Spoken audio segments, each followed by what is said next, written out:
여러분 안녕하십니까? 형법 강의를 시작하겠습니다.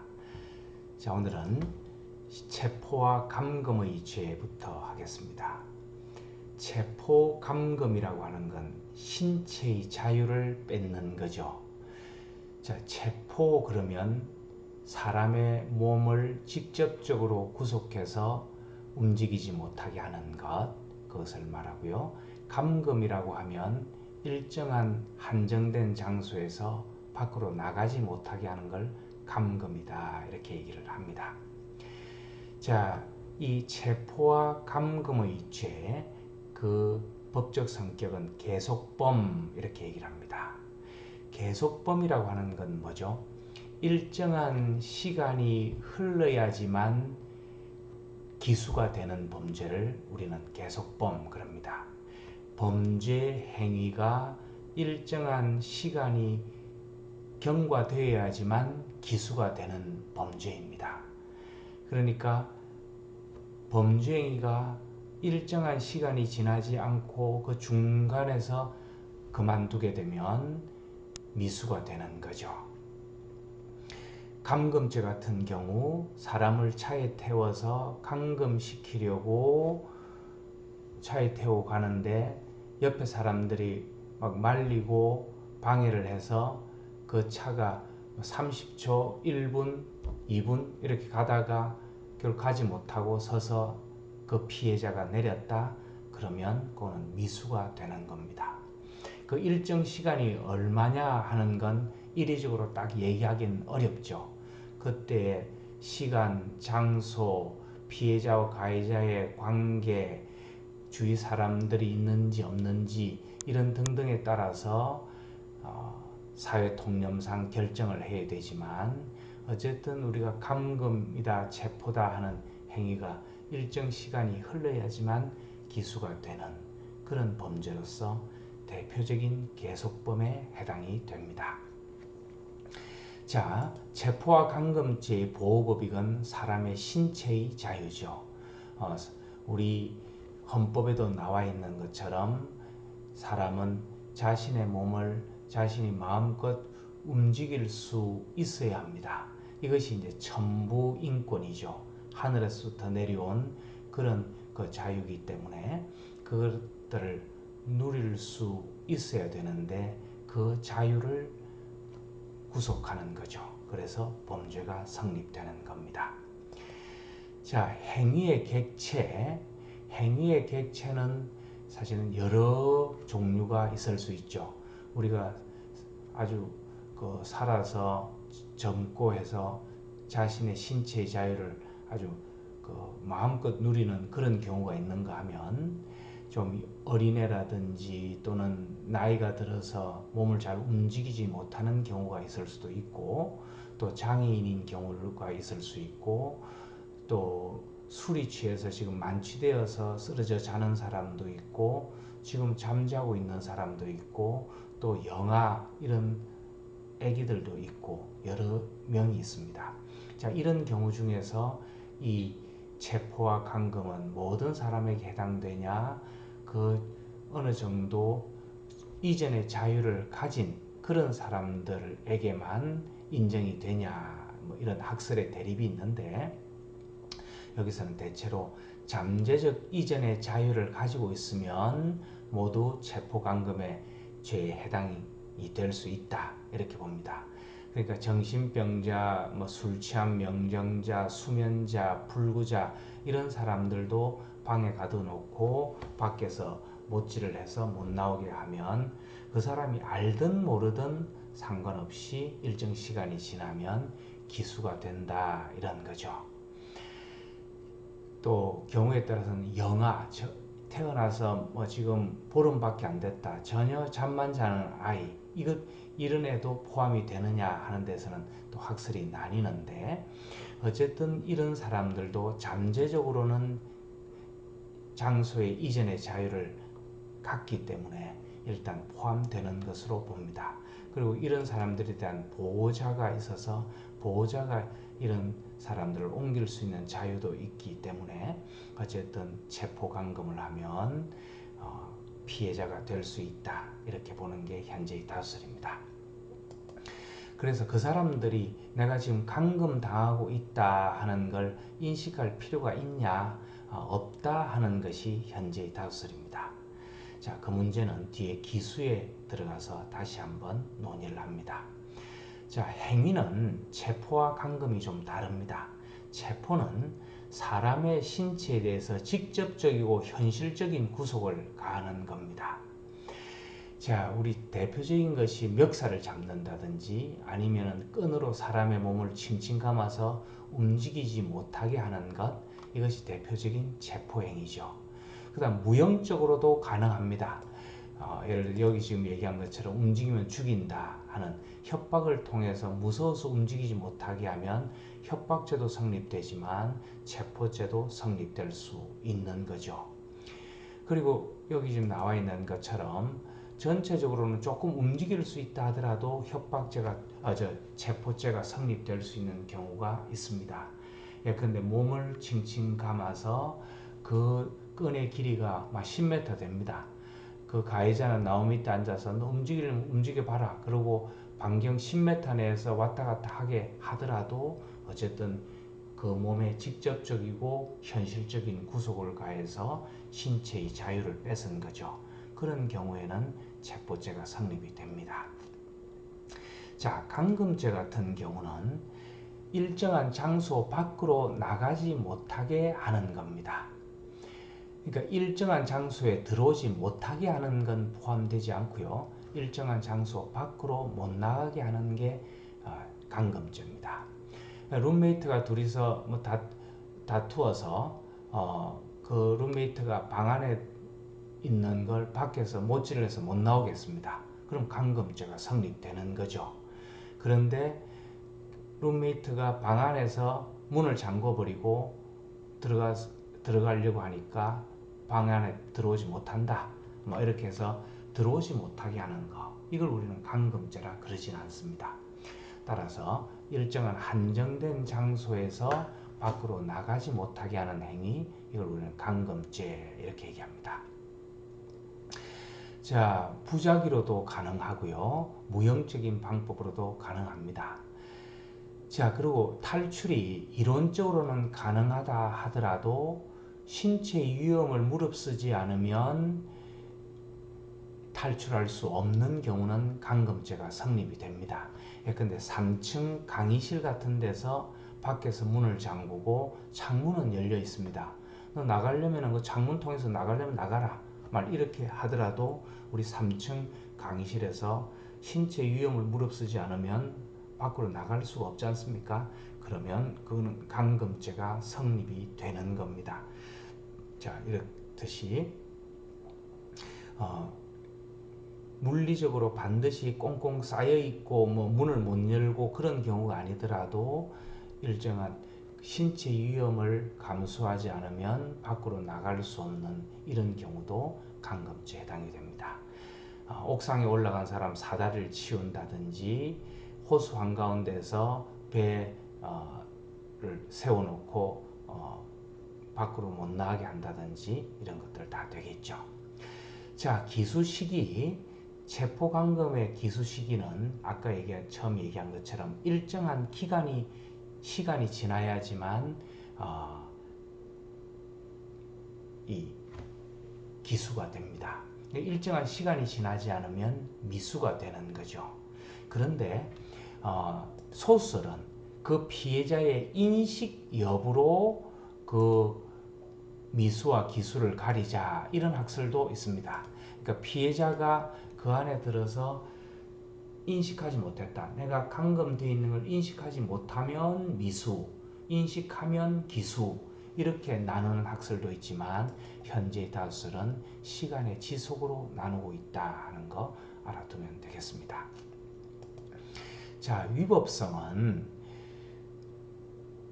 우리 체포 감금을 적법하게 할 수 있는 경우, 현행범 체포행위, 우리 일반인들도 경찰관이 아니더라도 일반인들도 현행범을 보면 멱살 잡고 경찰관서로 데려갈 수 있습니다. 이럴 때는 체포죄가 성립이 안 되는 거죠. 그 다음에 경찰이나 그 수사기관이 영장을 받아서 체포 구속을 하는 경우, 이런 경우 위법성이 조각이 됩니다. 다음에 친권자나 교사의 그 적합한 범위 내에서의 징계행위, 이런 것도 위법성이 조각이 되겠죠. 자, 다음으로 협박의 죄로 넘어갑니다. 이 협박의 죄는 그 신체의 자유를 제한하는 체포감금죄에 비해서 의사의 자유를 제한하는 겁니다. 의사의 자유를 침해하는 겁니다. 그러니까 우리 사람 생각이나 마음이라는 게 자유로워야 되지 않습니까? 내가 편안하게 이런 생각도 할 수 있고 저런 생각도 할 수 있고 이런 판단도 할 수 있고 저런 판단도 할 수 있고 내가 자기 결정권으로 내 생각을 결정할 수 있어야 되는데 해악을 고지해서 겁을 먹게 해서 그 사람의 생각을 딱 고정시켜 버리는 것, 무섭게 하는 것, 이게 협박의 죄죠. 의사의 자유입니다. 그러니까 보호법익은 개인의 의사의 자유죠. 또는 의사결정의 자유, 이렇게 얘기할 수 있습니다. 자, 이 협박죄에 관해서 이 협박죄가 침해범이냐 위헌범이냐 하는 그런 논의가 있습니다. 자, 여러분, 침해범, 위헌범 나오면 좀 어렵게 느껴지죠, 그죠? 우리 형법 1에서 공부를 했고, 얼마 전에도 한번 내가 설명을 했습니다만, 여러분들이 침해범, 위헌범 이러면 좀 어렵게 느껴집니다. 자, 다시 한번 잠깐 설명을 합니다. 여러분, 침해범, 위헌범 하는 거는 뭘 기준으로 한다 그랬죠? 다시 한번 적어보면 침해범, 위헌범은 뭘 침해하고 뭘 위태롭게 하는 걸 해야지만 기수가 되는 범죄라 그랬죠? 그렇습니다. 보호법익이라 그랬죠, 그죠? 자, 보호법익을 침해해야지만 뭐가 되는 범죄? 기수가 되는 범죄. 보호법익을 침해해야지 뭐가 된다고요? 기수가 되는 범죄를 우리는 뭐다? 침해범, 그렇게 얘기하고, 위태롭게 하는 것만으로도 기수가 되는 범죄가 뭐라고요? 위헌범입니다. 자, 그럼 돌아와서 한번 생각해 볼까요? 우리 협박죄는 개인의 의사의 자유다 그랬지 않습니까? 그러니까 그 법 조문에는 타인을 협박한 자는 이렇게만 되어 있습니다. 자, 이렇게 되어 있으니까 이걸 어떻게 보느냐 하는 거죠. 여러분, 내가 다른 사람한테 너 죽이겠다, 너희 집에 불 지르겠다 이런 얘기를 했습니다. 그럼 그 사람이 들었습니다. 그 사람이 들어서 내가 겁을 먹었습니다. 그럼 뭐죠? 보호법익이 침해된 거죠. 의사의 자유가 침해된 겁니다. 자, 근데 이런 경우도 있죠. 너 집에 불 지르겠다, 너 뭐 때리겠다, 너 죽이겠다 이러는데 이 사람 힘이 없는 걸 압니다. 그 피해자가 그 얘기를 듣고 코웃음만 칩니다. 힘도 없는 게 까불고 있네. 말 이랬다 그럽시다. 그러면 뭐죠? 이 사람은 전혀 의사의 자유를 침해당하지 않았습니다. 그런 얘기를 듣고 좀 기분은 나쁠지 몰라도 의사의 자유를 침해당하진 않았죠. 하지만 뭐죠? 의사의 자유를 침해할 만한 그런 위태롭게 하는 행위는 있었죠.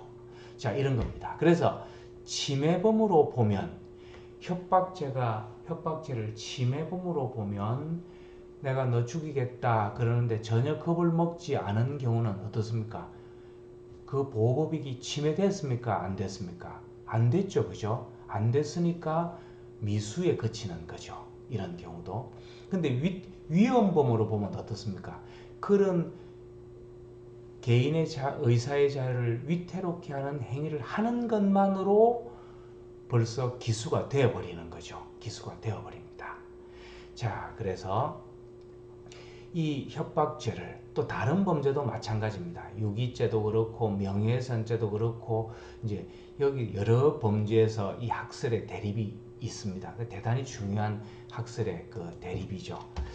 자, 그래서 이 침해범으로 보냐 위헌범으로 보냐 여기에 따라서 기수 시기가 달라지는 거죠. 위헌범으로 보면 빨라집니다. 그런 행위를 위태롭게 하는 행위를 하는 것만으로 기수되어 버리는 거죠. 근데 침해범은 어쩌죠? 위태롭게 하는 행위만으로 되는 게 아니고 그 정말로 그 침해를 해서 의사의 자유를 뺏어야지만 기수가 되는 거죠. 자, 중요한 거는 뭐냐면 우리 판례가 침해범설에서 위헌범설로 약 10년 전 정도에 바꾸었습니다. 그래서 지금은 어떻죠? 침해범이 아니고 위헌범으로 보니까 그런 행위를 하는 것만으로도 기수가 돼버립니다. 기수가 돼버립니다. 그래서 예전에는 내가 그런 협박을 뭐 말이나 글로 보고 겁을 안 먹으면 미수, 겁을 먹으면 기수 이렇게 나뉘었는데 지금은 그렇게 나누지 않고요. 그렇게 나누지 않고 우리 뒤에 나오지만 기수 시기는 상대방이 해악 고지를 그냥 받았으면 무조건 기수가 돼버립니다. 기수가 되고 미수는 아예 그 해악 고지가 도달하지 않거나 그 피해자가 보지 않은 경우에는 미수가 될지 몰라도 해악 고지가 이미 되어버리면 그 사람이 겁을 먹었든 안 먹었든 기수가 되어버린다. 이렇게 판례를 변경을 했다는 거 여러분 잘 알아두기 바랍니다. 자, 그래서 이건 일단 지우고요. 여러분들 이 그 침해범과 위헌범이라고 하는 구분 이게 처음에 좀 어렵게 느껴져도 지금 얘기한 걸 여러분 두 번, 세 번 듣고 또 책을 보고 잘 정리를 해둡니다. 대단히 중요한 분류니까 보호법 이걸 침해해야지만 딱 깨뜨려야지만 기수가 되는 범죄 그게 침해범. 그 보호법 이걸 완전히 깨뜨리지 않더라도 위태롭게 하는 그 주변에 해당되는 그런 행위를 하는 것만으로도 기수 그러면 위헌범 이렇게 됩니다. 자, 우리 협박의 죄는 협박죄는 예전에는 개인의 의사의자를 딱 깨뜨려야지만 기수가 되는 것으로 봤는데 판례가 지금은 바뀌어서 위태롭게 하는 것만으로도 기수가 되어버린다 하는 겁니다. 자, 행위의 객체는 공포심을 느낄 만한 능력이 있는 자, 그래서 영아나 명정자, 정신의 수명자 등은 포함하지 않는다 이렇게 봅니다. 자, 협박은 해악을 고지해서 상대방의 공포심을 일으키는 거죠. 자, 우리 형법상에도 이 협박이라고 하는 것도 여러 가지로 쓰이는데 그 해악을 고지해서 상대방이 그 현실적 공포심을 느끼지 않았는지 그건 상관없다. 그냥 그렇게 하는 것만으로도 된다는 소요죄, 공무집행방해죄가 있고요. 협의의 협박은 우리 이제 공갈죄, 협박죄, 강요죄 이러는데 현실적으로 공포심을 느낄 정도의 구체적인 그리고 현실적인 그런 협박 정도, 해악의 고지 정도는 돼야 된다 이거고요. 이제 최입의 협박으로 가면 더 세지는 거죠.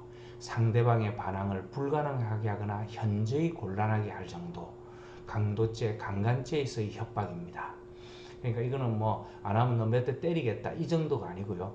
뭐 죽이겠다든지 또 가족을 해치겠다든지 뭐 이 정도의 센 협박이어야지만 강도죄, 강간죄 협박이 성립된다 이런 말입니다. 그 정도의 차이에 따라서 이렇게 나뉜다는 거 알아두고요. 자, 협박의 내용은 그 사실의 고지를 통해서 그 상대방이 뭐죠? 이 공포심을 느껴야 됩니다. 이거는 글로 해도 되고 말로 해도 되고 또 뭐죠? 행동으로 해도 됩니다. 주먹을 불 끈지고 때릴 듯한 이것도 협박이 될 수 있는 거죠. 하지만 단순히 뭐 자연적인 기륭화복 너 천벌 받을 거다 이런 거 그죠? 그 다음 여기 나와 있는 뭐 천도제를 지나지 않으면 천벌 받는다 이런 얘기들은 그냥 자기가 이렇게 지배할 수 있는 내용이 아니지 않습니까?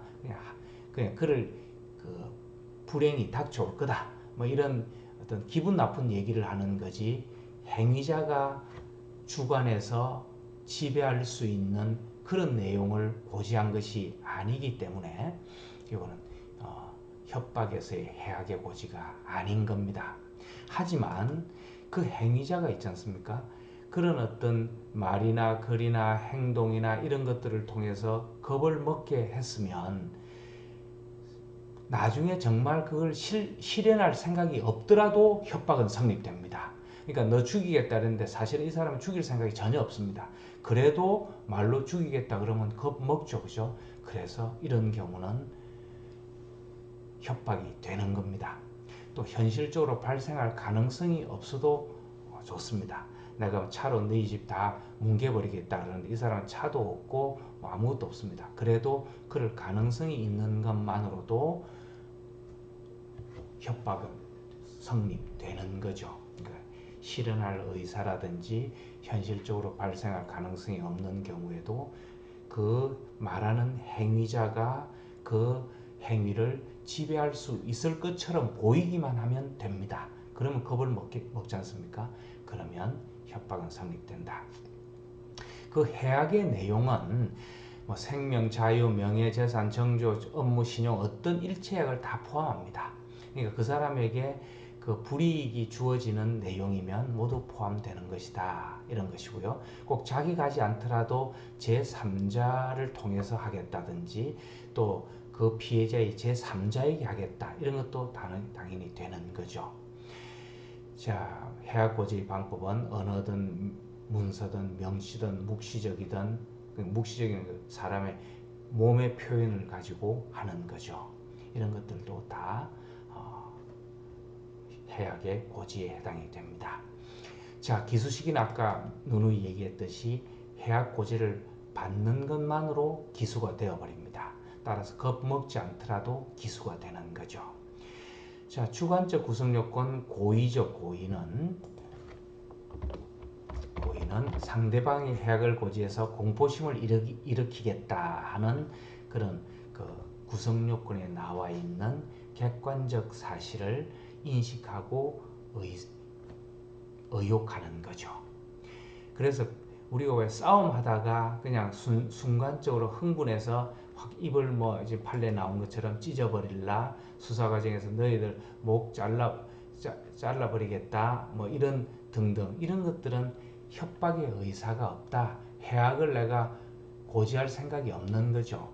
이게 여러분 좀 어렵게 느껴질지 몰라도 뭐 싸움 중에 너 나중에 죽여버릴 거야 뭐 이런 거 얘기할 때 정말 이 사람에게 뭐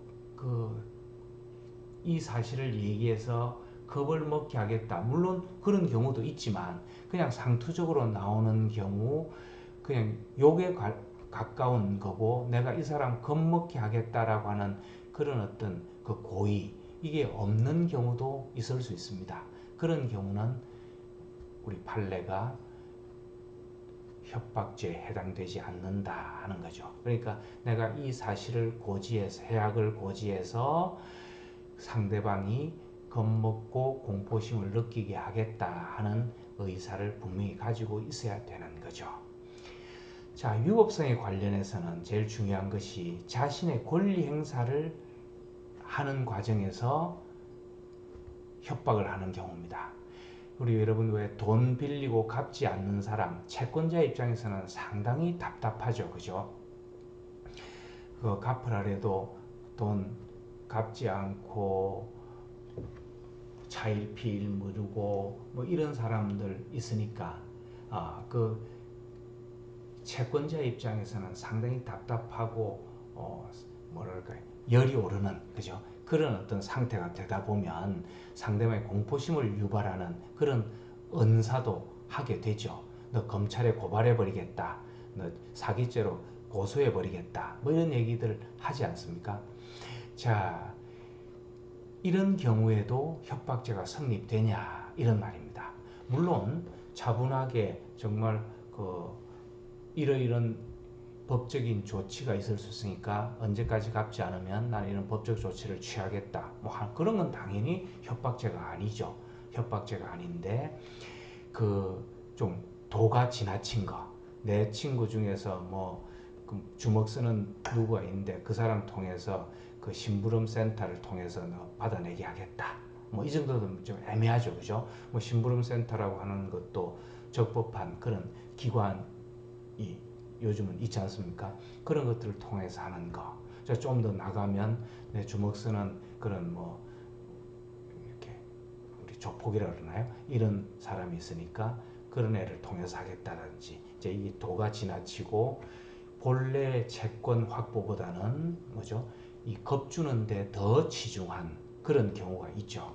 그래서 이거는 상당히 애매합니다. 그때그때 따라서 판단을 해봐야 되는데 여기 나와 있는 것처럼 오로지 그 권리 행사 생각은 없이 오로지 상대방을 그 공포심을 유발하겠다. 그런 어떤 생각이 대부분을 차지하는 그런 경우라면 협박죄도 성립될 수 있다. 이렇게 얘기할 수 있습니다. 하지만 권리 행사를 취하는 과정에서 약간의 도를 넘은 그런 어떤 좀 과도한 언사 이런 것들은 그냥 권리 행사라고 하는 정당한 행사를 하는 과정에 있기 때문에 사회상규상 위배되지 않는 행위로 정당 행위로 협박죄는 성립되지 않을 것이다. 이렇게 이해할 수 있습니다. 그래서 주로 그 내용이 겁주는 데만 사용되는 경우는 협박죄도 성립될 수 있다. 이렇게 얘기할 수 있습니다. 자, 오늘 여기까지 하겠습니다. 수고하셨습니다.